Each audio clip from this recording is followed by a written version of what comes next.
Praise the Lord. கிறிஸ்துவுக்குள் எனக்கு மிகவும் பிரியமான என் அன்பு சகோதர சகோதரிகளே, ஆண்டவராகிய இயேசு கிறிஸ்துவின் நாமத்தினாலே உங்களுக்கு மிகுந்த சமாதானமும் நல்ல சரீர சுகபலமும் உண்டாவதாக என்று நான் உங்களை வாழ்த்துகிறேன். பிரியமானவர்களே, ஆண்டவராகிய தேவன் உலகம் கொடுக்க முடியாத சமாதானத்தையும் சுகத்தையும் ஆறுதலையும் தருகிற தெய்வம் என்றுதான் வேதத்திலே எழுதப்பட்டிருக்கிறது. இந்த நாளிலும் அவர் உங்களுடைய ஒவ்வொரு மன்றாட்டுக்களையும் கேட்டு உங்களுக்கு பதில் கொடுக்கிறவர், உங்கள் வேண்டுதல்களை அவர் நிறைவேற்றி தருகிறவர் என்று வேதத்திலிருந்து வசனங்கள் வழியாக நான் உங்களுக்கு சொல்ல விரும்புகிறேன். இந்த செய்தியை தொடங்குவதற்கு முன்பாக ஒரு குடும்பத்தை சந்தித்தேன். ஒரு சகோதரியை முன்பாக கொண்டு வந்து நிறுத்தி மிகுந்த தலை வேதனையோடும் தல பாரத்தோடும் காணப்படுகிறார்கள். இவர்களுக்காக ஜெபியுங்கள் என்று கேட்டுக்கொண்டார்கள். நான் அவர்களிடத்தில் இவங்க அதிகமாக டென்ஷன் ஆவாங்களா அப்படின்னு கேட்டேன். அப்போ சொன்னாங்க, எல்லா காரியத்துக்கும் சின்ன காரியத்துக்கும் கூட டென்ஷன் ஆவாங்க அப்படின்னாங்க. நான் சொன்னேன், அதான் எல்லா வேதனைகளுக்கும் நோய்களுக்கும் காரணம். கவலைப்படுவதினால் ஒரு முழம் கூட்டவோ குறைக்கவோ முடியாது. ஒரு முடிய வெளுப்பாக்கவோ கருப்பாக்கவோ முடியாது. ஒன்றுக்கும் கவலைப்படாமல் ஸ்தோத்திரத்தோடு கூட உங்கள் விண்ணப்பங்களை எல்லாம் ஆண்டவருக்கு தெரியப்படுத்துங்கள். அப்பொழுது உங்கள் புத்திக்கு எட்டாத தேவ சமாதானம் உங்கள் இருதயங்களில் குடிகொள்ளும் என்றுதான் பிலிப்பியர் 4ஆம் அதிகாரம் 6ஆம் வசனத்தில் எழுதப்பட்டிருக்கிறது. அதைத்தான் நான் அவளுக்கு சொன்னேன். நீங்கள் கவலைப்படுகிறதுனாலேயோ டென்ஷன் ஆகிறதுனாலேயோ பரபரக்கிறதுனாலேயோ வெளிச்சமாய் தோன்றி நீர் அஞ்சாதீர், உம்முடைய மன்றாட்டு கேட்கப்பட்டது அப்படின்னு சொல்லி அவரிடத்துல சொல்லுகிறார். பிரியமானவர்களே, அவர் வேண்டிக் கொண்டது அவருக்கு தேவனாலே கொடுக்கப்பட்டிருக்கிறது. அதுவும் முதிர்ந்த வயதில், நம்பிக்கை இழந்து போன காலத்தில், இனி வாய்ப்பே இல்லை என்று முடிவு செய்த பிறகு அவங்க வாழ்க்கையில அவங்க எதிர்பாராத ஒரு அற்புதம் நடந்தது. இந்த வார்த்தைகளை கேட்கிற உங்களுக்கும் ஆண்டவர் சொல்லுகிறார், அன்றைக்கு சகரியாவுக்கு கபிரியேல் தூதர் மூலமாய் வெளிப்படுத்தின தெய்வம் இன்று ஊழியக்காரன் மூலமாய் உங்களுக்கு வெளிப்படுத்துவது, உங்களுடைய வேண்டுதல்கள் கேட்கப்பட்டது. உங்கள் மன்றாட்டுகளுக்கு தேவன் அற்புதங்களையும் அடையாளங்களையும் அதிசயங்களையும் செய்ய போகிறார் என்பதை நான் உங்களுக்கு ஆண்டவருடைய நாமத்தினால அறிய தருகிறேன், அதாவது அறிவிக்கிறேன். 2 தேவ மனுஷர்களை குறித்து நான் வேதத்திலிருந்து உங்களோடு கூட சுருக்கமாய் சொல்ல விரும்புகிறேன். காரணமே இல்லாமல் குற்றம் கண்டுபிடித்து சிறைக்கு தள்ள வேண்டும் என்பது தானியேலுக்கு எதிரான மனுஷர்களுடைய திட்டம். அதை அவர்கள் வெற்றிகரமாய் செய்து முடிக்கவும் செய்தார்கள். தானியேலை ராஜாவுக்கு முன்பாய் கொண்டு வந்து நிறுத்தி குற்றப்படுத்தினார்கள். ராஜாவோ எப்படியாவது தானியேலை காப்பாற்ற வேண்டும் என்று சொல்லி அதிகமாய் பிரயாசப்பட்டார். ஆனாலும் எதிரிகள் பலம் கொண்டதுனால ராஜா வேற வழியே இல்லாம சிறையில், அதுவும் சாதாரண சிறையில், சிங்கங்கள் இருக்கிற குகையில தானியலை கொண்டு போய் தள்ள போகிறார்கள். அப்பதான் தானியலை பார்த்து தேவனை அறியாத ஒரு புறவினத்து ராஜா சொல்லக்கூடிய வார்த்தை தானியலின் புஸ்தகம் 6ஆம் அதிகாரம் 16வது வசனத்துல, நீ இடைவிடாமல் ஆராதிக்கிற தேவன் உன்னை இந்த சிங்கத்தின் வாயிலிருந்து தப்புவிப்பார் அப்படின்னு சொல்லி அந்த வார்த்தையை சொல்லி, அந்த ஆசீர்வாதமான வார்த்தையை சொல்லி சிங்கத்தின் நடுவில் அவனை தூக்கி போட்டார்கள். அதற்கு பிறகு சங்கிலிகள் கலந்து விழுந்தது. அவர் உன் இடைக்கச்சையை கட்டிக்கொள், உன் மிதியடியை போட்டுக்கொள் என்று சொன்னார். அவர்களுக்கு முன்பாய் 3 காவல்கள் இருந்தது, 3 சிறை வாசல்கள். அதை பிரியவர்களே, கதவு மூடி இருந்தது, அந்த கதவுகள் திறந்தது. சிறையில் வெளியே வந்து விட்டார்கள். ஆனால் பேதுரு தான் ஒரு சொப்பனம் காண்பதாக நினைத்துக் கொண்டான். ஆனால் வேதம் சொல்லுகிறது, அதற்கு பிறகுதான் அவன் நிதானித்தான், இது சொப்பனம் அல்ல, கர்த்தர் தன்னுடைய தூதனை அனுப்பி சிறையிலிருந்து என்னை விடுதலையாக்கி இருக்கிறார்.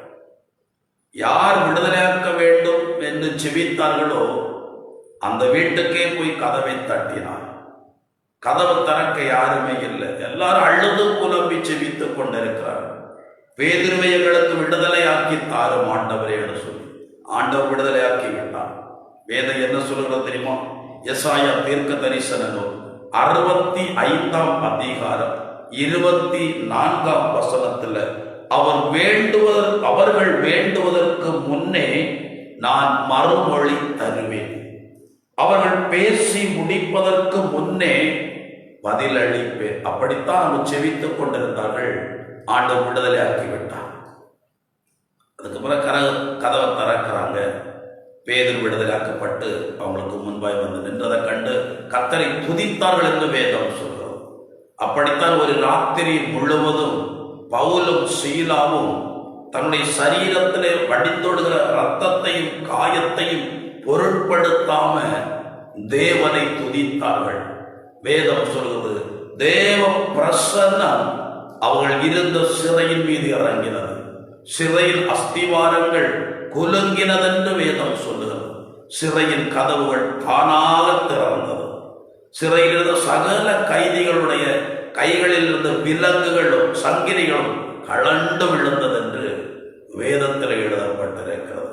நாம் துதிக்கும் போது, நமக்காக யாராவது செபிக்கும் போது, தேவன் பலத்த விடுதலையை நம்முடைய நடுவில் நம்முடைய சொந்த கண்கள் காணும்படி அவர் செய்கிறார். வேதம் சொல்லுகிறது, தானியலுக்காக செபிக்க யாரும் இல்லை. ஆனால் ஒரு மனுஷன் ஆண்டவரை அறியாத இருக்கிறார்கள். நீங்களும் காண்பீர்கள், உங்களையும் ஆண்டவர் விடுதலையாக்குவார். உங்களுடைய வேண்டுதலும் ஆண்டவரால கேட்கப்படும். நீங்கள் சோர்ந்து போகாதிருங்கள். என்னுடைய ஜெபத்தை ஆண்டவர் கேட்பாரா என்று சொல்லி சந்தேகத்தோடு இராதிருங்கள். ஒரு தானியலை விடுதலை ஆக்கும் என்று சொல்லி ஒரு புறவினத்து ராஜா செபித்த போது ஆண்டவர் எப்படிப்பட்ட மகிமையை அந்த புறவினத்து ராஜா காணும்படி செய்தார் என்பதை தானியல் உயிரோடு சிங்கத்தின் மத்தியில் இருந்து ஒரு 12 மணி நேரம் சிங்கத்தோடு இருந்து அதிலிருந்து உயிரோடு வெளியே வந்த அந்த ஒரு சம்பவம் அந்த தேசத்துக்கு ஆச்சரியமாய் காணப்பட்டது. சிங்கத்துக்கு குகையில போய் ஒருத்தர் திரும்ப வந்தானாம். அது ஒரு 12 மணி நேரம் ராத்திரி முழுவதும் பொழுது சாய்ந்ததிலிருந்து பொழுது விடியும் மட்டும் சிங்கத்தின் நடுவில் ஒரு மனுஷன் இருந்து வந்தானாம். அப்படின்னா அவன் தேவ மனுஷனா தான் இருக்கணும், தேவனுடைய கிருபை பெற்ற மனுஷனா தான் இருக்கணும். பைபிள்ல குளிரின் நிமித்தம் ஒரு கொஞ்சம் சொல்லிய பவுல் பொறுக்கி போட்டார். அப்பொழுது அனல் உரைத்து ஒரு விரியன் பாம்பு பவுலின் கையை கவ்வி கொண்டது. அதை கவனித்த அந்த தீவில் உள்ள மக்கள் சொன்னார்கள், இவன் ஒரு கொலை பாதகன், இவனை கடலிலிருந்து தப்பித்தாலும் மரணம் இவனை பின்தொடருகிறது என்று சொன்னார்கள். கொஞ்ச நேரத்தில் உடம்பு முழுவதும் விஷம் அதிகமாகி அவர் நுரை தள்ளி மரித்து விழுவார் என்றுதான் நினைத்துக் கொண்டிருந்தார்கள். வேதம் சொல்லுகிறது, அவர்கள் நினைத்த பிரகாரம் ஒன்றுமே நடக்கவில்லை. உடம்புல எந்த மாற்றமும் இல்லை, நுரை தள்ளவும் இல்லை, மயக்கம் உண்டாகவும் இல்லை. விரியன் பாம்பு ஒரு மனுஷனுடைய கைகளை கவ்வி கொண்ட பிறகும் அவன் உயிரோடு இருக்கிறான் என்றால் அவன் சாதாரண மனுஷன் அல்ல அப்படின்னு சொல்லி அவனை தெய்வம் என்று கொண்டாடினார்களாம். தெய்வம் தேவனை நோக்கி மன்றாடுகிறவர்களுக்கும் மன்றாடுகிற அனுபவத்திலேயே வாழ்ந்து கொண்டிருக்கிறவர்களுக்கும் இந்த உலகம் காணக்கூடிய அளவுக்கு வியத்தகு காரியங்களை செய்து, ஆச்சரியமான காரியங்களை செய்து அவளை நடத்துகிற தெய்வம் என்பதை இந்த வசனங்கள் நமக்கு சொல்லுகிறது. பிரியமானவர்களே, தானியேல் ஒரு சேதமும் இல்லாமல் இருந்தார்கள் என்றும் எந்த ஒரு சேதமும் இல்லாதபடி அழிவை காணாதபடி அவர்கள் இருந்தார்கள் என்றும் வேதத்திலே எழுதப்பட்டிருக்கிறது. நான் சொல்லுகிறேன், நீங்கள் ஆண்டவரை தேடுகிறதுனால உங்களுக்கு ஒரு நன்மையும் குறைபடாது. ஒன்றிலும் நீங்கள் தோல்வியை காணவே மாட்டீர்கள். நீங்கள் எதற்காக மன்றாடினீர்களோ, எதற்காக விண்ணப்பம் பண்ணினீர்களோ, எதற்காக காத்திருக்கிறீர்களோ அதில் ஒரு அற்புதத்தை காணும்படி கர்த்தர் உங்கள் வேண்டுதலுக்கு பதில் தந்து உங்களை நடத்துவார். எப்பவுமே ஒரு காரியத்தை தெளிவா புரிந்து கொள்ள வேண்டும். ஒரு விதைய மண்ணில் புதைச்சு வச்சோம்னா கொஞ்ச காலத்துக்கு பிறகு அது முளைக்கும், படிப்படியாய் பெரிய ஒரு விருட்சமாகி உங்கள் வாழ்நாள் முழுவதும் அதிலிருந்து கனிகளை விடுங்கி சாப்பிடும்படி ஆண்டவர் அதை வளர செய்கிறது போல நீங்கள் ஜெபத்தால விதைத்த விதைகள், ஜெபம் என்கிற விண்ணப்பம் என்கிற விதைகள் எல்லாம் நிச்சயமாய் உங்க வாழ்க்கையில விடுதலையை கொண்டு வரும், செழிப்பை கொண்டு வரும், பலனை கொண்டு வரும். இந்த வார்த்தைகளை கேட்கிறவர்கள் ஏதோ ஒரு பலவீனத்தோடு, இருதயத்தில் ஏதோ ஒரு பலவீனத்தோடு காணப்படலாம். நான் சொல்லுகிறேன், கர்த்தரை நீங்கள் நோக்கி பாருங்கள். இந்த கொடிய வியாதியிலிருந்து, இருதய பலவீனத்திலிருந்து, இருதயத்தில் இருக்கிற அடைப்புகளிலிருந்து, வலிகளிலிருந்து ஆண்டவர் உங்களுக்கு விடுதலை தந்து உங்களை நிச்சயமாகவே ஆசீர்வதிப்பார். இன்னொரு சம்பவத்தை சொல்லி நான் உங்களுக்காக செவிக்க விரும்புகிறேன். திருப்பாடல்கள் சங்கீதம் 34ஆம் அதிகாரம் அதுல 1ஆம் வசனம் சொல்லுகிறது, நான் கர்த்தரை எக்காலமும் ஸ்தோத்தரிப்பேன், அவரை துதிக்கிற துதி எப்பொழுதும் என் நாவில் இருக்கும் என்று சொன்னார். சங்கீதக்காரன் தேவனை துதித்து துதித்துதான் ஜெயம் எடுத்து இருக்கிறார். சத்துருவை புறமுதுகிட்டு ஓடச் செய்திருக்கிறார். அவரை எதிர்த்தவர்களை ஒன்றுமில்லாமல் ஆக்கினதும், அவருக்கு எதிராக எழுப்பினவர்கள் வெட்கப்பட்டு போனதும், அவருக்கு விரோதமாய் சதி செய்தவர்கள், அதாவது தாவீதெல்லாம் ஜெயமாய் இருந்தது. அவங்க வாழ்க்கையில தோல்வி ஒரு நாளும் ஏற்பட்டதே இல்லை. நான் சொல்லுகிறேன், ஆண்டவரை துதியுங்க, ஆண்டவரத்துல மன்றாடுங்க. சும்மா துக்கப்பட்டு துயரப்பட்டு கவலைப்பட்டு கண்ணீரோடு நீங்களே எல்லாம் செய்து முடிக்க நினைக்கிறீங்க. ஆனா அது நீங்கள் அல்ல, உங்களை ஆண்டவர் பலப்படுத்தி செய்து முடிக்க நடத்துகிற தெய்வம். அதனால உங்க மேல இருக்கிற ஏதாவது வேதனையா இருந்தாலும் போராட்டமா இருந்தாலும் அதை நீங்க சுமக்க தேவையில்லை. பெரும் சுமை சுமந்து சோர்ந்திருக்கிற எல்லோரும் என்னிடத்திலே வாருங்கள், நான் உங்களுக்கு இளைப்பாறுதல் தருவேன் என்று சொன்ன அந்த ஆண்டவரிடத்தில் உங்கள் பாரங்களை விட்டு விடுங்கள், வைத்து விடுங்கள். அவர் உங்களை தேற்றுகிற தெய்வம்.